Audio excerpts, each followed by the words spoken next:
آج مجھے بتانا ہے کہ آپ جشن عید میلاد النبی صلی اللہ علیہ وسلم کس طرح مناؤ۔ سرکار صلی اللہ علیہ وسلم جب فرش گیتی پر تشریف لائے، ولادت ہوئی، تو ابو لہب نے سویبہ کو آزاد کیا۔ ابو لہب کون تھا؟ حضور کا چچا۔ اسے اطلاع دی گئی کہ تمہارے بھائی عبداللہ کے گھر محمد نام کے بیٹے کا جنم ہوا ہے۔ ابو لہب نے جس لونڈی نے خبر دی تھی اسے آزاد کر دیا۔ ابو لہب کے مرنے کے بعد حضرت عباس رضی اللہ تعالیٰ عنہ نے خواب میں دیکھا ابو لہب کو، جس کی مذمت میں اتنا بڑا وہ کافر تھا جس کی کوئی انتہا نہیں تھا، حضور کا چچا، لیکن اتنا بڑا کافر تھا کہ اس کی مذمت پہ پوری سورت قرآن شریف میں نازل ہوئی۔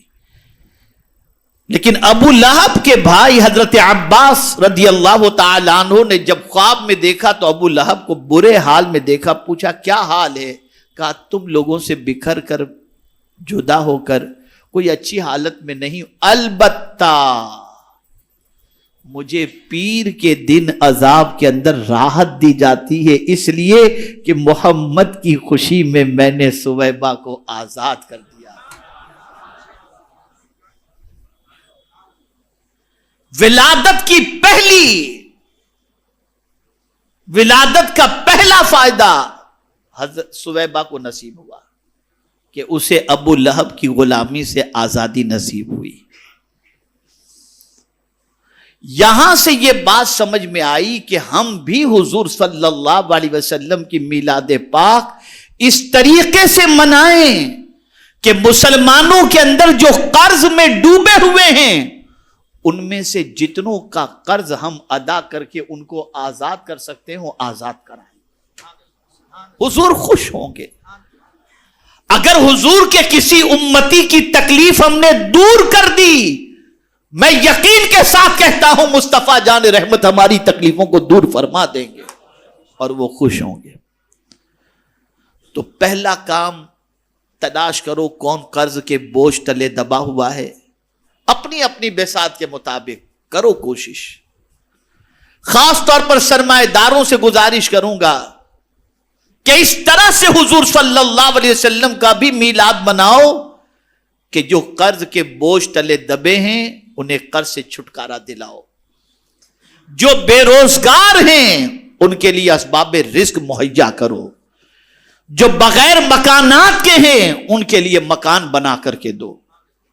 جو تعلیم کے لیے پیسوں کے سلسلے میں پریشان ہیں ان کے لیے آپ انتظام کرو، جو علاج و معالجے کے لیے رقم کے ضرورت مند ہیں آپ اس کا انتظام کرو۔ مطلب یہ ہے کہ اس طرح سے سرکار کی آمد کی خوشی مناؤ کہ حضور کی امت کی جتنی تکلیفیں دور کر سکتے ہو اتنی تکلیف دور کرو، حضور خوش ہو جائیں گے اس سے انشاءاللہ۔ اس کا مطلب یہ نہیں کہ آپ لائٹنگ نہ کرو، آپ جلوس نہ نکالو، میلاد شریف نہ کرو، کھانا نہ کھلاؤ، یہ سب کرو، لیکن اس کے ساتھ ساتھ یہ بھی کرو آپ۔ اور یہ وہ کام ہے جو حضور کو خوش کر دیتا ہے۔ میں حدیث سے آپ کو سمجھاؤں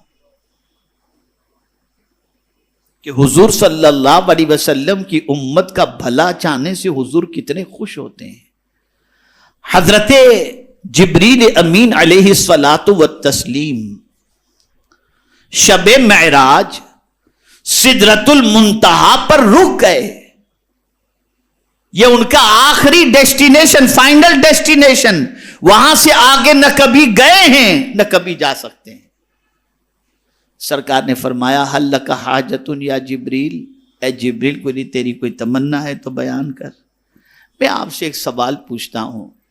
ایسا غریب فاقہ مست انسان جو کبھی اجمیر بھی جانے کی طاقت نہ رکھتا ہو،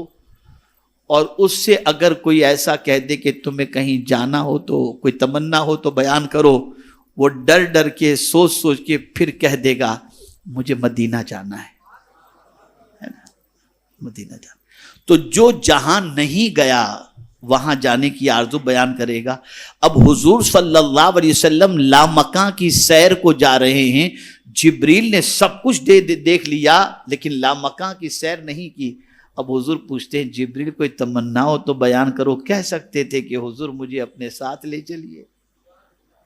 لیکن قربان جائیے یہ کہنے سے ان کی مراد تو ہو سکتا ہے پوری ہو جائے، لیکن حضور کو ان کو خوش کرنا تھا، تو یہ کہنے سے شاید حضور راضی ہوں نہ ناراضی ہوں، یہ ایک الگ چیز ہے، لیکن انہوں نے یہ نہیں کہا، انہوں نے کیا کہا؟ ہاں حضور میری ایک تمنا ہے، توجہ چاہوں گا، ہاں میری ایک تمنا ہے، آپ کی امت جب پل صراط سے گزرے تو میں اپنے پر بچھا دوں تاکہ آپ کی امت کو تکلیف نہ ہو، امت میرے پر سے ہوتے ہوئے پل صراط سے گزر جائے۔ اے جبریل تمہیں یہ شعور کس نے دیا؟ تو جواب ملے گا ہم نے ولادت کے وقت حضور کو دیکھا کہ حضور تشریف لائے تو امت ہی کی فکر حضور کو ستا رہی تھی، تو اب حضور کو خوش کرنا ہے تو حضور کی امت کا بھلا چاہو، حضور راضی ہو جائیں گے۔ یہ شعور تھا ان کے اندر۔ یہاں تکلیف پہنچا کر کے آدمی سمجھتا ہے کہ حضور خوش ہے، سلام تک نہیں کرتے، بعض ایسے نکلو ادھر راستے سے تو وہ سنی بھی سمجھنے کو تیار نہیں، سلام بھی نہیں کر، سمجھتے ہیں اس سے حضور خوش ہو جائیں گے۔ العیاذ باللہ، پتہ نہیں کہاں سے سیکھا ان لوگوں نے اور کیا سیکھا ہے۔ تو کہنے کا مقصد یہ ہے کہ اللہ کے رسول صلی اللہ علیہ وسلم کو راضی کرنا ہے تو حضور کی امت کا بھلا چاہو، خوب شان و شوکت کے ساتھ، بہت اچھی طریقے سے، فل اہتمام کے ساتھ میرے آقا صلی اللہ علیہ وسلم کی میلاد پاک کی خوشی مناؤ، اچھی طریقے سے سجاؤ، لباس زیب تن کرو، لیکن اللہ نے بے پناہ دولت دی ہے تو میری گزارش ہے غریبوں کو غربت سے چھٹکارا دلاؤ، مقروض کو قرض سے چھٹکارا دلاؤ، بغیر تعلیم کی زندگی گزارنے والوں کے لیے تعلیم کا انتظام کرو، علاج و معالجے کے لیے پریشان لوگوں کے لیے علاج و معالجے کا انتظام کرو، نیت ایک ہی رکھو، حضور آپ راضی ہو جائیں، بس آپ راضی ہو۔ میں امید کرتا ہوں کہ انشاءاللہ دنیا میں جہاں کہیں بھی لوگ میری اس آواز کو سن رہے ہوں گے اور اللہ نے انہیں نوازا ہے تو وہ اپنی بساط بھر میں کوانٹٹی نہیں بتاتا، 15 گھر بنا دینا، 20 گھر بنا دینا، لیکن جس کی جتنی تعداد اور جتنی کیپیسٹی ہو وہ بنائے، اس کو وہ کرے، بنائے گھر۔ لو میرے آقا کی میلاد کی خوشی میں یہ گھر تم کو میں تحفے میں دے رہا ہوں، جو مقروض ہے انہیں کہے، یہ کہہ کر دے کہ یہ سب کچھ میرے آقا کی میلاد کی 1500 سالہ میلاد کی خوشی میں کر رہا ہوں۔ میں یہ نہیں کہتا کہ مسجد نہ بناؤ، یہ نہ بناؤ، وہ نہ بناؤ، لیکن میں اتنا ضرور کہوں گا کہ حضور کو خوش کرنا ہے تو یہ بہت بڑا عمل ہے، اس کی طرف توجہ دو، اور یہ بھی نہیں کہتا کہ آپ پیسہ سنی دعوت اسلامی کو دو، سنی دعوت اسلامی گھر بنائے گی، نہیں، میں آپ سے کہتا ہوں آپ خود اپنا گروپ بناؤ اور اپنے اعتبار سے آپ پورے گروپ والے مل کر کے کام کرو۔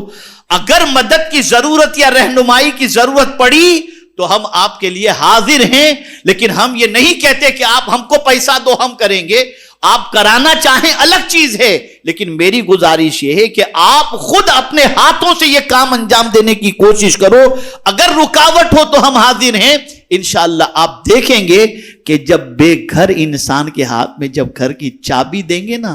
خدا کی قسم اس کے دل سے جو دعا نکلے گی نا، اس دعا سے اللہ اور اس کے رسول اتنے راضی ہوں گے جس کی کوئی انتہا نہیں۔ جو قرض کے بوجھ تلے راتوں دن سو نہیں پا رہا اور خودکشی کے دروازے تک پہنچ چکا ہے، جب اس کے قرض کا ذمہ آپ اپنے سر لے لیں گے اور اس کا قرض ادا کر دیں گے اور تاکید کر دیں گے کہ آئندہ یہ چکر میں نہ پڑنا، آپ دیکھیں جب وہ جائے گا اور جس رات وہ سکون سے سوئے گا، حضور صلی اللہ علیہ وسلم کے صدقے میں اللہ آپ کو سکون کی دولت سے مالا مال فرما دے گا۔ یہ سب کام کریں۔ اللہ عز و جل آقا کریم رؤوف الرحیم علیہ التحیۃ والتسلیم کے صدقہ و طفیل مجھے آپ کو سب کو 1500 سالہ جشن میلاد مصطفیٰ صلی اللہ علیہ وسلم شریعت کے حدود میں رہتے ہوئے قرآن و سنت کی روشنی میں اللہ کے رسول صلی اللہ علیہ وسلم کی تعلیمات پر عمل کرتے ہوئے ہمیں منانے کی توفیق عطا فرمائے۔